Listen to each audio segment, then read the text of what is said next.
Hello guys, welcome to विरितिया के दोस्तों। आज का जो हमारा टॉपिक है वो है भारतीय राज्य व्यवस्था में संघ और उसका राज्य क्षेत्र। तो संघ और उसके राज्य क्षेत्र को हम आज कवर करेंगे। ये इंडियन पॉलिटी का बहुत महत्वपूर्ण पार्ट है जो हर एग्जाम में पूछा जाता है, इससे क्वेश्चन बनता है। तो पहले हम थ्योरी को कवर करेंगे, बाद में हमने मिक्स क्वेश्चन रखा हुआ है इसमें, तो वो क्वेश्चन को भी करेंगे। तो चलिए वीडियो को शुरू करते हैं। संविधान में 22 भाग, 395 अनुच्छेद और 12 शेड्यूल दिए गए हैं। कितने? 22 भाग दिया गया है, 395 अनुच्छेद और 12 शेड्यूल दिया गया है। अब जो प्रावधान है कि जो आर्टिकल में हिडन है या फिर नहीं दिए गए हैं, उनकी जानकारी जो है वो शेड्यूल्स में देखने को मिलती है। शेड्यूल्स 12 है हमारे पास, अनुसूचियाँ 12 है। तो जो प्रावधान भाग में या फिर अनुच्छेद में नहीं दिया गया है उसे हम अनुसूची में देखेंगे। तो दोस्तों, अब हम भारतीय संविधान के पार्ट 1 का बात करें तो वो है संघ एवं उसके राज्य क्षेत्र के बारे में, जिसमें 4 आर्टिकल है। आर्टिकल 1, 2, 3 और 4। तो देखिए, अगर हम पार्ट 1 में भारतीय संविधान के सबसे पहले आर्टिकल की बात करें तो यह है भारत संघ और उसके राज्य क्षेत्र की बात करता है। भारत संघ और उसके राज्य क्षेत्र की बात करता है। भारत संघ में उसका राज्य क्षेत्र यानी भारतीय संविधान के आर्टिकल 1 में उल्लेखित है। अब यहाँ पर आर्टिकल 1 में 3 सब क्लोज दिए गए हैं। सब क्लोज 1 में सबसे पहले देश का नाम पता चलता है, भारत अर्थात इंडिया या फिर इंडिया अर्थात भारत। यानी सब क्लोज में इंडिया के 2 नाम दिए गए हैं, भारत के 2 नाम दिए गए हैं, इंडिया या फिर भारत। तो सब क्लोज 1 में पहले देश का नाम पता चलता है और दूसरा राज्य पद्धति के बारे में पता चलता है। नाम और राज्य पद्धति, नाम तो हो गया भारत या फिर इंडिया, और देश का राज्य पद्धति के बारे में पता चलता है। अब यहाँ एक चीज याद रखिएगा कि आर्टिकल 1 में भारत को यूनियन ऑफ स्टेट्स कहा गया है, ना कि फेडरेशन ऑफ स्टेट। सब क्लोज 2 है, राज्य और राज्य क्षेत्र वे होंगे जो पहली अनुसूची में दिए गए हैं। राज्य और राज्य क्षेत्र क्या होंगे? जो पहली अनुसूची में दिया गया है, पहली आर्टिकल में दिया गया है, वो होंगे। तो राज्य तो हमारे पास 28 है और 8 केंद्र शासित प्रदेश है। और सब क्लोज 3 बोलता है भारतीय क्षेत्र में किसको शामिल किया जाएगा? तो पूर्ण राज्यों को शामिल किया जाएगा, केंद्र शासित प्रदेश को शामिल किया जाएगा और अधिग्रहित क्षेत्र को शामिल किया जाएगा। तो पूर्ण राज्य तो है हमारे पास 28, केंद्र शासित प्रदेश है 8, लेकिन अभी तक अधिग्रहित क्षेत्र नहीं है। पहले था लेकिन उसे या तो राज्य बना दिया गया या फिर केंद्र शासित प्रदेश बना दिया गया, अभी नहीं है अधिग्रहित क्षेत्र। अनुच्छेद 2 बोलता है संघ में नए राज्य का प्रवेश या फिर स्थापना। क्या बोलता है? संघ में नए राज्य का प्रवेश या फिर स्थापना होगा। एग्जाम्पल के लिए, सिक्किम को 35वां संविधान संशोधन अधिनियम 1974 के द्वारा सिक्किम को सह राज्य बनाया गया था। सिक्किम पर चीन अटैक करने वाला था, तो ये भारत के पास आके बोला कि हमारी मदद कीजिए। तो उस समय के जो प्रधानमंत्री थे उन्होंने बोला कि हम मदद नहीं करेंगे, मदद हम एक ही शर्त पे करेंगे, या फिर तुम हमारे साथ मिल जाओ। तो इसने मना कर दिया। तो इसने मना कर दिया तो चीन इसके पर आक्रमण करने आया। तो ये वापिस आया यही बात बोलने के लिए कि हमारी रक्षा की जाए।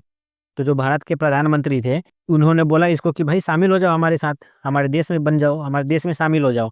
तो इसने बोला कि पहले मैं पूर्ण राज्य नहीं बनूंगा, पहले मैं सह राज्य बनूंगा। मैं देखूंगा कि जैसे हम अलग हैं तो हमारे साथ भेदभाव होता है कि नहीं। ये पहले सह राज्य बना था। सिक्किम 35वां संविधान संशोधन अधिनियम 1974 के तहत पहले सह राज्य बना। बाद में ये इसने खुद बोला कि अब मुझे राज्य बना दिया जाए, पूर्ण राज्य बना दिया जाए। तो सिक्किम को 36वां संविधान संशोधन अधिनियम 1975 के द्वारा आर्टिकल 2A समाप्त कर 22वां राज्य बनाया गया था। सिक्किम जब राज्य बना तो कौन सा राज्य बना? 22वां राज्य बना। 36वां संविधान संशोधन के तहत बना, 1975 में बना, और आर्टिकल 2A को समाप्त करके बना था। अनुच्छेद 3 बोलता है नए राज्य की स्थापना होगा भारतीय संघ से। भारतीय संघ से नए राज्यों की स्थापना के लिए बोलता है। एग्जाम्पल के लिए, आंध्र प्रदेश से तेलंगाना को स्थापना किया गया, आंध्र प्रदेश से तेलंगाना अलग किया गया और इसका स्थापना किया गया कब? 2 जून 2014 को। राज्यों के नाम में परिवर्तन हुआ, जैसे उड़ीसा था पहले, उड़ीसा किया गया 2011 में। राज्यों की सीमा में कमी या वृद्धि, ये भी किया गया। राज्यों की सीमा में कमी या वृद्धि कैसे होगा? ये मान लीजिए कि वृद्धि करना है तो ये एक राज्य है, ये कोई राज्य, इसका कोई सीमा काट के इसमें मिला दिया गया। और ये सब संसद कर सकता है। ये सब कौन करेगा? संसद करेगा। ये सब पावर राज्यों का नाम बदलने के लिए, इसका क्षेत्र कितना करना है, बढ़ाना है कि कम करना है, ये सब पावर संसद के पास होता है। भाग 4 बोलता है कि अनुच्छेद 2 और अनुच्छेद 3 में बनाए गए कानून संविधान संशोधन नहीं माने जाएंगे, या फिर इसमें राष्ट्रपति हस्तक्षेप नहीं करेंगे। अनुच्छेद 4 बोलता है कि अनुच्छेद 2 और 3 में बनाए गए कानून संविधान संशोधन नहीं माने जाएंगे। अब संविधान संशोधन से ही एक क्वेश्चन हुआ कि संविधान संशोधन जो है वो भाग 20 में है, भाग 20 में है, अनुच्छेद 368 में है, और संविधान संशोधन की जो प्रक्रिया है वो दक्षिण अफ्रीका से लिया गया है। कहाँ से लिया गया है? दक्षिण अफ्रीका से लिया गया है। इस नोट है यहाँ पे कि राज्यों के पुनर्गठन के लिए, कोई राज्य है उसके पुनर्गठन के लिए राष्ट्रपति की स्वीकृति चाहिए या फिर साधारण बहुमत पास होना चाहिए। साधारण बहुमत प्रस्ताव पास होना चाहिए, तभी नए राज्यों का गठन होगा। अब आपके दिमाग में ये क्वेश्चन बन रहा होगा कि क्या कोई भारतीय क्षेत्र को किसी अन्य देश को दिया जा सकता है? तो इसका एग्जाम्पल है बेरूबादी मामला 1952 में, जो नून और नेहरू समझौता के नाम से जाना जाता है। फिरोज शाह नून और नेहरू जी के बीच समझौता हुआ 1958 में, और ये क्षेत्र को, ये जो बेरूबादी क्षेत्र है, ये पाकिस्तान को दे दिया गया। तो इसमें हुआ ये था कि बेरूबादी जो क्षेत्र था ये पश्चिम बंगाल का एक क्षेत्र था, ये भारतीय क्षेत्र था। रेड क्लिफ का नाम आपने सुना होगा, जिन्होंने भारत और पाकिस्तान के सीमा का निर्धारण किया था। उनको भारत के भौगोलिक क्षेत्र के बारे में कोई भी समझ नहीं थी, फिर भी उन्होंने भारत और पाकिस्तान की सीमा का डिवाइडेशन के समय सीमा खींच दिया, सीमा बना दिया, डिवाइड कर दिया उन्होंने। अब उन्होंने बेरूबादी क्षेत्र उन्होंने भारत को दे दिया, लेकिन वो प्रस्ताव में लिखना भूल गए कि बेरूबादी का जो क्षेत्र है वो भारत के पास है। अब क्योंकि बेरूबादी जो कि एक पश्चिम बंगाल में था, यहाँ पर मुस्लिम आबादी ज़्यादा थी, या फिर मुस्लिम बहुल्य आबादी थी, ये जहाँ पे मुस्लिम आबादी ज़्यादा हो उसे बहुल्य, मुस्लिम बहुल्य, बहुल्य कहते हैं, यानी कि ज़्यादा। तो यहाँ पर 1952 में पाकिस्तान ने अपना दावा किया, कहा तो बेरूबादी में, कि ये हमारा क्षेत्र है, मुस्लिम आबादी भी ज़्यादा है, तो ये क्षेत्र हमारा है, पाकिस्तान बोला। अब रेड क्लिफ ने नहीं लिखा था तो हम क्या करें, हमारा क्षेत्र है। किसने कहा? ये पाकिस्तान ने कहा। इस मामले में उस वक्त बहुत ज़्यादा विवाद हुआ। उस वक्त जवाहरलाल नेहरू सरकार थी, वो पूरे विश्व में पीस स्थापित करना चाहती थी, शांति स्थापित करना चाहती थी। तो उस वक्त के पाकिस्तान के जो प्रधानमंत्री थे फिरोज शाह नून, उनके साथ नेहरू जी ने 1958 में एक समझौता किया, जिसे नून नेहरू समझौता के नाम से जाना जाता है। और इस समझौते के तहत भारत के पश्चिम बंगाल यानी कि बेरूबादी जो क्षेत्र है वो पाकिस्तान को दे दिया गया था। बेरूबादी क्षेत्र पाकिस्तान को दे दिया गया था।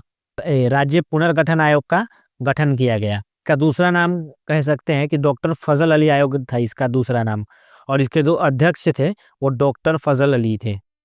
राज्य पुनर्गठन आयोग के जो अध्यक्ष थे वो डॉक्टर फजल अली थे। इसमें 2 सदस्य और शामिल थे, हृदयनाथ कुंजरू और कवलम माधव पनिक्कर। हृदयनाथ कुंजरू और कवलम माधव पनिक्कर थे।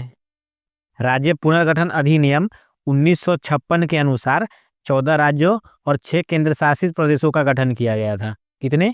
14 राज्यों का और 6 केंद्र शासित प्रदेशों का गठन किया गया था। क्वेश्चन है, दिल्ली को राष्ट्रीय राजधानी क्षेत्र का दर्जा कब मिला? तो ये मिला था 1991 में 69वां संविधान संशोधन। 1991 69वां संविधान संशोधन।